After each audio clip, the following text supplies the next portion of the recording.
Raporti Progresit për vitin 2025 ka sjellë pamje të zymt për lirinë e shprehjes në Kosovë. Gazetarët janë të pambrojtur dhe institucionet që duhet të garantojnë pavarësinë e tyre janë bllokuar. Asnjë rekomandim i vitit të kaluar nuk është zbatuar. Presioni politik vazhdon të dëmtojë hapësirën e lirisë së shprehjes. Gjykata kushtetuese rrëzoi ligjin për KPM-n, ndërsa peizazhi mediatik mbetet i brisht, me pronësi jo transparente dhe mungesë të qëndrueshmërisë financiare. Në veri të vendit, autocenzura është e pranishme. Komisioni Evropian rithekson se të gjitha rekomandimet e vitit të kaluar nuk janë zbatuar. Kosova duhet të rrisë kapacitetet e prokurorisë, gjyqësorit dhe policisë në trajtimin e rasteve. Kosova duhet të miratoj protokollet të sigurisë dhe mekanizma të reagimit të shpejtë. Kuvendi duhet të miratoj ligj të ri për KPM-n dhe rishikim të ligjit për RTK-n. Kuvendi duhet të emroj pavonesa bordet e KPM-s dhe RTK-s, si dhe kjo e fundit drejtorin e RTK-s. Raporti tregon edhe për 70 raste sulmesh, kërcënimesh dhe pengesash ndaj gazetarëve përfshirë një padi slap.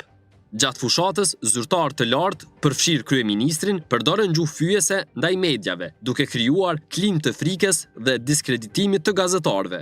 Kosova duhet të harmonizoj ligjet me Aktin Evropian për lirinë e medias dhe direktivat kundër slepit. Ligji për RTK-n dhe ai për mbrojtjen e burimeve ende mungojnë, ndërsa ligji për fyerjen civile kërkon harmonizim me standardet e GJDN-s.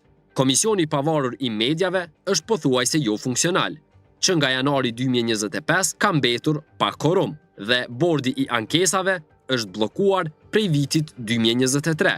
Pa funksionim të kuvendit, asnjë prej këtyre problemeve nuk është zgjidhur. Në nivel evropian, situata është cilësuar alarmante. Ambasadori Ivo Orav, shef i zyrës së BE-s në Kosovë, deklaroi: "Për të ndihmuar Kosovën të bëjë përparim, na duhen partner. Na duhet një qeveri që mund të avancojë liritë themelore, fatkeqësisht ka qenë një vit i humbur." Nga ana tjetër, kryeministri në detyrë dha një lexim krejt tjetër të raportit. Sipas tij, raporti i si vjetëm është pozitiv në pothuajse të gjitha fushat. Nuk ka pasur kthim prapa. Ka pasur progres në 36 fusha dhe ngecje vetëm në 3. Progresi ynë është nga i kufizuar në i përparuar. Ndërkohë, realiteti mbetet i pandryshuar. Transmetuesi publik RTK është në krizën më të rëndë ndër vite. Nuk ka financim të qëndrueshëm, nuk ka bord funksional dhe nuk ka drejtor të përgjithshëm. Pa vendimarrje, RTK është jo funksionale dhe e ekspozuar ndaj presionit politik. Problemet janë të thella edhe brenda. 75% e buxhetit shkon për paga. Objekti i punës është jashtë standardeve dhe mungon stafi teknik dhe shërbimet për komunitetet jo shumicë. Situata është aq e rëndë sa në janar 2025 u dërgua letër paralajmëruese nga drejtori i RTK-2 për degradimin e këtij kanali.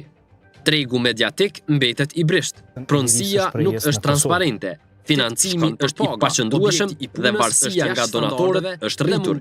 Mediat e komuniteteve jo shumicë dhe programet e edukimit mediatik kanë pësuar prodhitje të mëdha. Mesazhi i raportit është i qartë. Liria e shprehjes në Kosovë është në presion të vazhdueshëm. Gazetarët nuk janë të mbrojtur, institucionet janë jo funksionale. Ligjet nuk avancojnë dhe mjedisi politik mbetet armiqësor ndaj profesionistëve të medias.